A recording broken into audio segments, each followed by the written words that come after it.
სისხლძარღვი ზოგჯერ გამოიბერება აი ბუშტივით და სკდება და სისხლდენა ეწყება ადამიანს და ეს სისხლდენა ზოგჯერ იმდენად ძლიერია რომ ადამიანი კვდება რამდენიმე წუთში. ამას ქვია ანევრიზმა, როცა ესე ბუშტივით გამოიბერება სისხლძარღვი. ძირითადად ანევრიზმა ორ ადგილას ვითარდება. ერთი არის თავის ტვინში და მეორე არის მუცელში, მუცლის აორტა. აორტა არის ყველაზე მსხვილი სისხლძარღვი, რაც გაგვაჩნია საერთოდ. მსხვილი არტერია და მუცლის ნაწილში გამოიბერება ხოლმე. და რაღაც დროის მერე შეიძლება გასკდეს, დაიწყოს სისხლდენა და ძალიან საშიშია. საშიშია იმიტომ, რომ თავის ტვინში თუ გასკდა და სისხლდენა განვითარდა, დაახლოებით 50% შემთხვევაში ადამიანი იღუპება. მუცლის შემთხვევაში კიდევ უფრო უარესადაა საქმე, თუ გასკდა მუცლის აორტა, 80% შემთხვევაში ადამიანის მიიყვანას ვერ ახერხებენ, ვერ ასწრებენ საავადმყოფომდე, ისე იღუპება ის ადამიანი. ამიტომ ძალიან მნიშვნელოვანია, რაც შეიძლება ადრე შევამჩნიოთ, ან ეჭვი მივიტანოთ, როდის ან ვის შეიძლება კონდეს ეს ანევრიზმა, იმიტომ რომ ხშირი არ არის საბედნიეროდ, მაგრამ პოპულაციის დაახლოებით 2%-ს აქვს თავის ტვინში ანევრიზმა და პოპულაციის დაახლოებით 5%-ს აქვს მუცლის აორტის ანევრიზმა. ამიტომ ამაზე ვისაუბრებთ, ვის აქვს ყველაზე მეტი რისკი, რა რისკ ფაქტორებია, როგორ მივიტანოთ ეჭვი, როგორ მოახდინოთ პრევენცია, რომ გადავარჩინოთ სიცოცხლე. ყველაზე მთავარი რისკ ფაქტორი ანევრიზმისთვის არის მაღალი წნევა. 90% შემთხვევაში, როცა ადამიანს ვითარდება ანევრიზმა, ქონდა მაღალი წნევა. მაღალი წნევა აზიანებს პირდაპირ სისხლძარღვს, მიკროტრამვებს აყენებს მაღალი წნევის გამო და ზიანდება ეს სისხლძარღვები, თხელდება კედელი და რო თხელდება მერე გამოიბერება და მერე შეიძლება გასკდეს. დიდი პრობლემაა, ამიტომ ერთ-ერთი მიზეზი კიდე რატომაც არ შეიძლება უყურადღებოდ დატოვება მაღალი წნევის, ზუსტად ესაა, რომ მაღალი წნევა დროთა განმავლობაში აზიანებს სისხლძარღვებს. ორივეს ეხება. თავის ტვინის ანევრიზმაც შეიძლება გამოიწვიოს და მუცლისაც. თუმცა მუცლის ანევრიზმასთან ან მუცლის აორტის ანევრიზმასთან ბევრად უფრო ძლიერ კორელაციაშია მაღალი წნევა. ადამიანმა არ იფიქროს, რომ მაგალითად ზოგს გონია, რომ მარტო 180-ზე თუ აქ მაშინა საშიში არა, მაშინაც საყურადღება თუ 140 აქ ადამიანს, ან 130 აქ. ანუ 130 ქვევით არის ოპტიმალური შევინარჩუნო წნევა. 130, 80 და ქვევით. ეგ არის ოპტიმალური, 120 და ქვევით ხო მით უმეტეს მთლად კარგია. ხო, საუბარი არა ახლა ძალიან დაბალ წნევაზე და არ ლოგიკურ რაღაცებს არ საუბრობ. ანუ საღი და ჯანსაღი გონის ფარგლებში დაახლოებით 100-დან 120-მდე წნევა იდეალურია, ზოგ ადამიანისთვის 100-იც ნორმალურია და ქვედამაჩვენებელი 70-80-ის ზოგ ადამიანს 60 აქვს და მშვენივრად გრძნობს თავს. ეგეც ნორმალურია.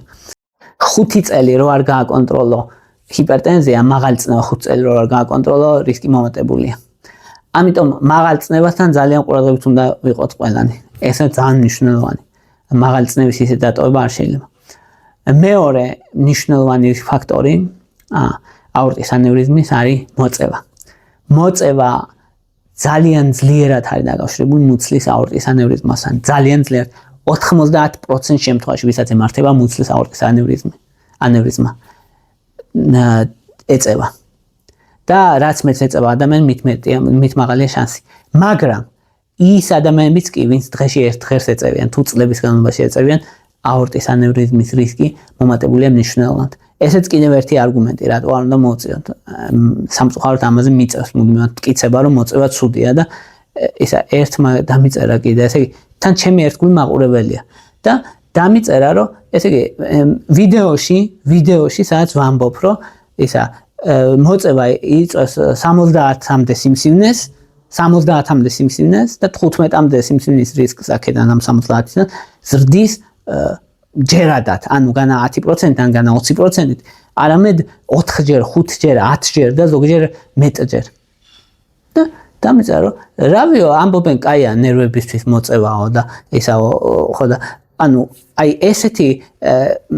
ესეთი აგდებული დამოკიდებულება მედიცინის მიმართ და სიცოცხლის მიმართ, მედიცინას დავანებოთ, ხო, სიცოცხლის მიმართ არის ძალიან დამაკნინებელი და სასაცილო ჩემი აზრით, რომ ესე იგი ადამიანი უსმენს ვიდეოს, სადაც ამბობენ, რომ სიგარეტის ზრდის, სიმსივნეების რისკს ჯერადად, ანუ ისე კი არა, თან სიმსივნე ხო ადვილი სამკურნალო ხო არ გონიათ, რომ ეს დაემართება ადამიანის სიმსივნე და იმ კურნალებს და ასე არ არის.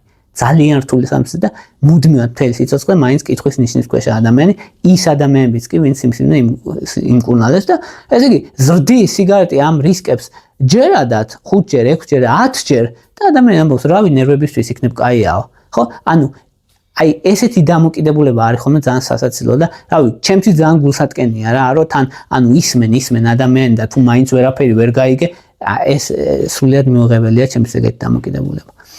რაც შეეხება აი ამ ხო ეს რატომ მოვაყოლე იმიტომ კი არა რომ ეს ადამიანი პირიქით სხვას ჩემი ერთგული მომწერია და პატივს ძალიან და მაგრამ აი ესეთი დამოკიდებულება და აი ესეთი აზრი ძალიან მიუღებელია ჩემთვის რა და მეორე დიდი არგუმენტი რომ ანუ ანევრიზმის რისკს ზრდის 90% შემთხვევაში ვისაც მუცლის ღრუს აორტის ანევრიზმა დაემართა და გაუსკდა და მოკვდა, ეწეოდა 90% შემთხვევაში, ანუ ამდენად ძლიერი კორელაცია, კი არ არის პატარა კორელაცია, უზარმაზარი კორელაცია რეალურად.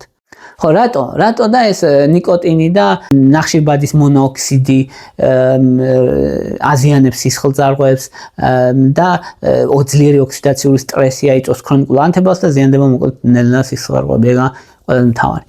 მესამე მნიშვნელოვანი რისკ ფაქტორი, რაც იწვევს ანევრიზმას, არის ოჯახური ისტორია. ოჯახური ისტორია რას ნიშნავს? დედას, მამას, ბებიას, ბაბუას ან დას-ძმას თუ გამოვლინდა ანევრიზმა, მაშინ ამ ადამიანს გაზრდილი აქვს რისკი ანევრიზმის მნიშვნელოვნად 4-5-ჯერ ძალიან მნიშვნელოვნად ზრდის რისკს ოჯახური ისტორია. ამიტომ თუ კი ვინმე ჰქონდა ანევრიზმა, აუცილებლად თქვენს უნდა გამოიკვლიოთ ანევრიზმაზე. ძალიან მნიშვნელოვანია. ასაკი ძალიან მნიშვნელოვანი პრედიქტორია ასევე. რაც მეტად ემატება ადამიანს ასაკი, მეტი შანსი აქვს ანევრიზმის. კაცებისთვის არის 55 წლიდან, ქალებისთვის 65 წლიდან დაახლოებით. მნიშვნელოვნად იმატებს ანევრიზმის რისკი. ათეროსკლეროზი, ასევე ძალიან ცუდია, ქოლესტერინი რას აშავებს, ხო? რას აშავებს, მაგას აშავებს ერთი რომ გულისთვის, ინფარქტისთვის, ინსულტისთვის, გულის უკმარისობისთვის, ყველაფერს ათეროსკლეროზი და ქოლესტერინი იწვევს და მეტიც, თითქმის ყველას, 80%-ს, ვისაც ანევრიზმა დაემართა და გაუსკდა, 80% ჰქონდა ათეროსკლეროზი. ხო, ეხლა აი ეს რიცხვებსაც რო ამბობ 80% ეს ჰქონდა, იმ 90% ის ჰქონდა, ეწეოდა 90% და 80%-ს მაღალი წნევა ჰქონდა. კომბინაციაში ხო საერთოდ, ანუ კომბინაციაშია ძალიან ხშირად, რომ ან თან ეწეოდა კიდევაც, თან მაღალი წნევაც ჰქონდა, თან ასაკიანიც იყო, თქვათ. თან შეიძლება ოჯახური ისტორიაც ჰქონდა და თან ათეროსკლეროზიც ჰქონდა და ეგ საერთოდ ბუკეტია მოკლედ და ძალიან მნიშვნელოვნად ზრდის რისკს. და ალკოჰოლის მოხმარება. ალკოჰოლის მოხმარება ძალიან მნიშვნელოვნად არის დაკავშირებული. ალკოჰოლის მოხმარება კრიტიკულად მნიშვნელოვანია რეალურად, იმიტომ რომ მძიმე ალკოჰოლიზმი ვისაც ჰქონდა, ბევრად მაღალი აქვს იმას, ან აქვს ალკოჰოლის მოხმარს, ბევრად მაღალია ანევრიზმის განვითარების რისკი. კრიტიკულად მნიშვნელოვანია და კრიტიკულად იმატებს ანევრიზმის განვითარების რისკი. ეხლა აი რო თქვა ცალკე თავის ტვინის ანევრიზმაზე, რომ ადამიანი იტყვის, რომ აბა რა სიმპტომები ახასიათებს, რა შეიძლება რომ თავიდან თქვათ კონდეს, რას მივაქციოთ ყურადღება, ან როდის წავიდეთ გამოკვლევაზე, ან რა ვქნათ. ცუდი ამბავი ის არის აქ, რომ 90% შემთხვევაში არანაირი სიმპტომები ანევრიზმას არ აქვს. 10% შემთხვევაში შეიძლება კონდეს ძალიან ძლიერი თავის ტკივილი, ზოგჯერ ანევრიზმის გახეთქვამდე რამდენიმე კვირით ადრე ადამიანები ამბობენ ძალიან ძლიერ ტკივილს, ან ლოკალიზებული ტკივილი, მაგალითად თვალის უკან, თვალის ზევით ერთ ადგილას კონკრეტულად იტყვის, რომ აი აქ მტკივა, ზუსტად აქ მტკივა და ზოგ შემთხვევაში შეიძლება იყოს სახის პარეზი, ანუ სახის კუნთების გათიშვა მაგალითად და ან ორმაგათხედვა, ან მხედველობის გაუარესება, ესეთი სიმპტომები შეიძლება ჰქონდეს. მაგრამ ასეთი სიმპტომები არის ძალიან იშვიათი. ასევე ადამიანებს ვისაც აქვთ პოლიცისტური თირკმლის დაავადება, ან თირკმლის დაავადება თუ აქვს ადამიანს პოლიცისტური აუცილებლად უნდა შემოწმოს ანევრიზმაზე. იმიტომ რომ ძალიან მაღალი კორელაციაა მათ შორის. ქალებს უფრო მაღალი რისკი აქვს ანევრიზმის, ანუ მე თვითონაც კი მახლა ჩემი ბავშვობიდან ერთი ჩემი მეზობელი იყო ქალი და ახალგაზრდა იყო რეალურად და ის გაუსკდა ანევრიზმა და დაიღუპა იმავე დილას. და ძალიან ისე მახლოს და მკვეთრად ეს ანევრიზმასთან დაკავშირებული ის, რომ და იქამდე ამბობდა, რომ ძალიან ტკიოდა თავი. აი ზუსტად ესე იყო, რომ ანუ იმდენ ძალიან ტკიოდა თავი, რომ სამეზობლოში ყველამ გავიგეთ იქ, რომ მას ძალიან ტკიოდა თავი და რამდენიმე საათში ადამიანი დაიღუპა. შესაბამისად, ქალებში არის მნიშვნელოვანი. სხვა შორის არ იყო ასაკით დიდი, ალბათ იქნებოდა 40 წლის ფარგლებში. და ძალიან გულსატკენია ეგეთი შემთხვევები. და როცა თვითონ სკდება ანევრიზმა, მაშინ აქ საოცარი თავის ტკივილი, უძლიერესი თავის ტკივილი, ან იტყვის ადამიანი, რომ აი ყველაზე ძლიერი ტკივილი რაც კი განმიცდია საერთოდ ეგეთია და მალევე კარგავს გონებას, მალევე შეიძლება დაკარგოს ცნობიერება, შეიძლება კონფუზია დაემართოს, ანუ ადეკვატურობა დაკარგოს შესაძლებელია. გულყრები დაემართოს შესაძლებელია და მერე იღუპება. ნახევარ შემთხვევაში გადარჩება ადამიანი. ანუ თლად ესე არ არის, რომ ყველა არ დაიღუპება. მაგრამ და მკურნალობას აქვს თუ არა აზრი, აქვს ძალიან დიდი მნიშვნელობა მკურნალობას. თუ სიკვდილიანობა მკურნალობის გარეშე დაახლოებით 50%-ია ან თავის ტვინის ანევრიზმის გახეთქვას, მკურნალობით ეს ჩამოდის დაახლოებით 30%-ამდე. ანუ მოკლედ 10-დან 5 თუნდა დაღუპულიყო, დაიღუპება 3, 2 გადარჩება მკურნალობით. ანუ ძალიან დიდი მნიშვნელობა აქვს. ძალიან დიდი მნიშვნელობა აქვს. ამდენად მნიშვნელოვნად ზრდის გადარჩენის შანსს მკურნალობა. მკურნალობა რა არის? არის სტაბილიზება სისხლის წნევის და ქირურგია. სისხლდენის შეჩერება, ეგ არის ნეიროქირურგია, ნეიროქირურგიული ოპერაცია. საჭირო. დიაგნოსტირება ხდება კომპიუტერული ტომოგრაფიით. თავიდან კომპიუტერული ტომოგრაფიით უნდა მოხდეს. ზოგჯერ არის ხოლმე ცერებროსპინალურ სითხეს იღებენ, ზურგის ტვინის სითხეს იღებენ, რომ სისხლი ნახონ თუ ისე ვერ პოულობენ და სისხლი თუ არის თავზურგ ტვინის სითხეში, ეგ არის კონფირმაცია იმისი, რომ გასკდა ანევრიზმა ხოლმე მაგ დროს. ხო, ნუ კისერის გაშეშებაც ემართებათ ხოლმე, როცა უკვე გახეთქილი ანევრიზმა, მხედველობის გაორება, სინათლის მიმართ სენსიტიურობის გაზრდა და სასწრაფოდ ჭირდება მაგ დროს მოკლედ მკურნალობა. ეხლა როგორ მივიტანოთ ეჭვი? ეჭვი თუ ძლიერი ოჯახური ისტორია აქვს ადამიანს, ან პოლიცისტური თირკმლის სინდრომი თუ აქვს, პოლიცისტური თირკმლის სინდრომი თუ აქვს, მაშინაც ან სიმპტომები თუ აქვს რამე, ან თავის ტკივილი, ან რაღაც უჩვეულო თავის ტკივილი, მაშინ ანგიოგრაფია ტარდება თავის ტვინის, შეიძლება იყოს მაგნიტურეზონანსული ანგიოგრაფია და იქ ჩანს, ანუ პატარებით ჩანს, პატარა ანევრიზმები არის თავისთვის, არაფერს არ აკეთებს, ხშირად ზოგადად მთელი ცხოვრება აქვს და არაფერის დიდები რისკის ქვეშაა, რომ გასკდეს 7 მმ-ზე დიდი თუ არის, რისკია, ამიტომ რომ 7 მმ-ზე დიდი თუ არის, ან თუ იზრდება, პროგრესირებს დროთა განმავლობაში, ან სიმპტომებს იწვევს, მაშინ რეკომენდირებულია ხოლმე ოპერაცია და მისი შეჩერება. ეხლა რაც შეეხება მუცლის აორტას. აორტის ანევრიზმა ემართებათ უფრო კაცებს და შეიძლება კონდეს ადამიანს სიმპტომები, მაგრამ გასკდება თუ დიდია, სისავსე მუცლის მიდამოში ჭიპთან პულსირების შეგრძნება, ჭიპის მიდამოში პულსირების შეგრძნება, ან ტკივილი, ან წელის ტკივილი, ან მუცლის ღრმად ტკივილი და სისავსის შეგრძნება შეიძლება იყოს ანევრიზმის სიმპტომები.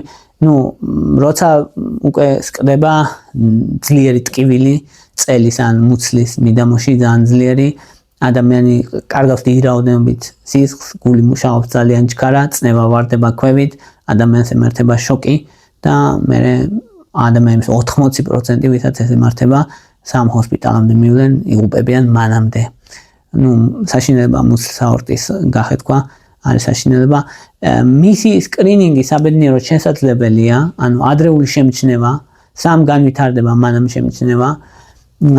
სკრინინგისთვის ულტრაბგერა უიაფესი და ყველაზე კარგი საშუალება 65 წლიდან 75 წლამდე ნებისმიერმა კაცმა, ვისაც ერთი ღერი მაინც მოუწევია, უნდა გაიკეთოს სკრინინგი და ჩანს ხო თუ პატარა ანევრიზმა შეიძლება ისე დატოვება დაკვირვება თუ 5 სანტიმეტრი 5.5 და დიდია, მაშინ ოპერაციული ჩარევა ჭირდება აუცილებლად ხო ან თუ პროგრესირებს ასევე ამ შემთხვევაშიც ქალებს პირდაპირ სკრინინგი არ ჭირდებათ მუსლის ღრუს აორტაზე თუ მნიშვნელოვანი რისკ ფაქტორები არ აქვთ, ანუ ოჯახური ისტორია, მწეველობა, მაღალი წნევა და ესეთი ისტორია თუ არ აქვს მნიშვნელოვანი რაც მიუთითებს რომ შეიძლება გქონდეს პირდაპირ სკრინინგი არ ჭირდება ჩვეულებრივ თუ ჯანმრთელი ადამიან ქალს და კაცს ყველას ჭირდება ჯამში სკრინინგი ვისაც ერთი ღერი მაინც მოუწევია ან სხვა რისკ ფაქტორები აქვს ან ოჯახური ისტორია აქვს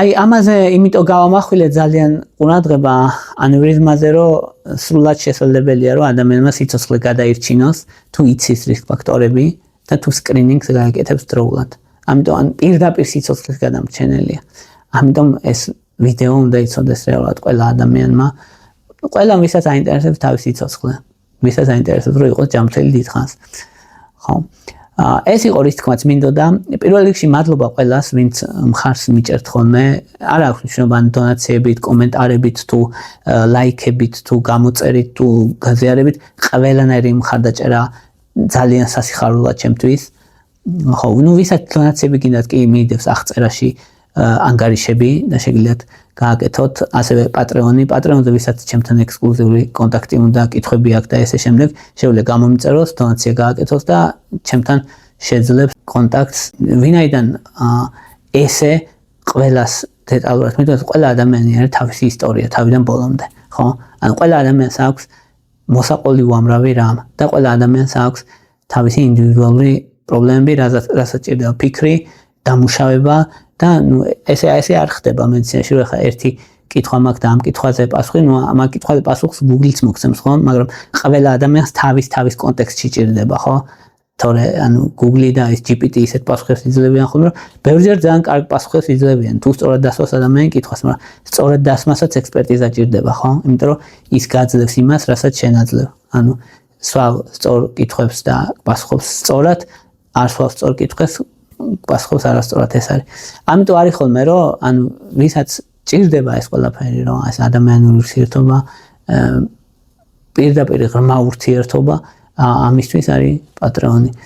ვისაც ეს მატერიალურად არ უნდა ან არ აქვს საშუალება რომ არხის მხარდაჭერას ხელი შეუწყოს, არხის მხარდაჭერას მაინც შეუძლია რომ ხელი შეუწყოს დიდად და ეს არის ლაიქები, კომენტარები, გაშიარება ის გამოწერა არხის, რადგან ეს ყველაფერი YouTube-ის ალგორითმზე მოქმედებს და YouTube-ს ეუბნება რომ აი ეს ვიდეოები არის საინტერესო და აჩვენ მეტ ადამიანს და რაც მეტი ადამიანი ნახავს, მით უკეთესია არხის განვითარებისთვის და ჯამში ეს არხის განვითარება რაც ემსახურება ადამიანების დიდხანს და ჯანმრთელად სიცოცხლეს. აი ამისთვისაა ეს ყველაფერი. აი ეს იყო რის თქმაც მინდოდა, მადლობა რომ მისმენდით, მადლობა რომ გაინტერესებთ.